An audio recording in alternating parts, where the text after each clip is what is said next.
ఇప్పుడు రైతు రుణమాఫీపై రోజుకో మాట వినిపిస్తుందండి. నిజంగా కాంగ్రెస్ పార్టీ ఎటువంటి విధానం అవలంబిస్తుంది రైతు రుణమాఫీపై? రైతు రుణమాఫీ అనేది కాంగ్రెస్ పార్టీ అంటే ఒక మాట కట్టుబడే పార్టీ. 2014లో కేసీఆర్ ప్రభుత్వం 2003 వరకు ఉన్నది. కానీ అప్పులు మాపినారు తప్ప వడ్డీలు పెరిగిపోయి రైతు నడ్డిరిగిలు తప్ప అప్పులు మాపి కాలే. ఈరోజు ప్రభుత్వాన్ని అంటే కేసీఆర్ ప్రభుత్వాన్ని ప్రజలు తిరస్కరించారు. ఎందుకు తిరస్కరించారంటే మాట మీద కట్టుబడే మనిషి కాదు.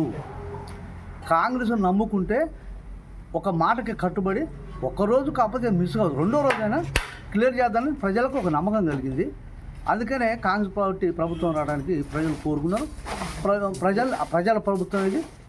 అందుకనే ఇప్పుడు ఏమంటారంటే ఫస్ట్ విడత అయిపోయింది, రెండో విడత అయిపోయింది, మూడో విడతకు వచ్చే వరకు కొద్దిగా లేట్ కావచ్చు, కానీ కొన్ని సమస్యలు ఉంటాయి కావచ్చు.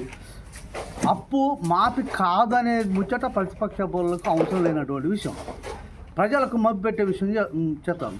ఈరోజు పేపర్లో చూసినట్టయితే ప్రజలందరూ ప్రభుత్వం ఏమంటుందంటే రేవంత్ రెడ్డి అన్న ఏమంటాడంటే, బాబు ఇల్లులు తిరిగి సర్వే చేయండి, రానటువంటి వాళ్ళు ఎవరో మరి వివరించి చెప్పండి, వాళ్ళు కూడా క్లియర్ చేద్దాము, ప్రజల్ని మబ్బు పెట్టే విధంగా ప్రతిపక్షాలు మాట్లాడుతున్నారు, అది నమ్మవద్దు అనే తీరుగా మాట్లాడుతారు. కాబట్టి ఎప్పుడు కూడా కాంగ్రెస్ ప్రభుత్వం మాట అంటే మాటకు కట్టుబడే పార్టీ. కాబట్టి మీరు ఎప్పుడు ప్రజలు కాంగ్రెస్ పార్టీ నమ్ముకోండి, కాంగ్రెస్ పార్టీ చేస్తుంది.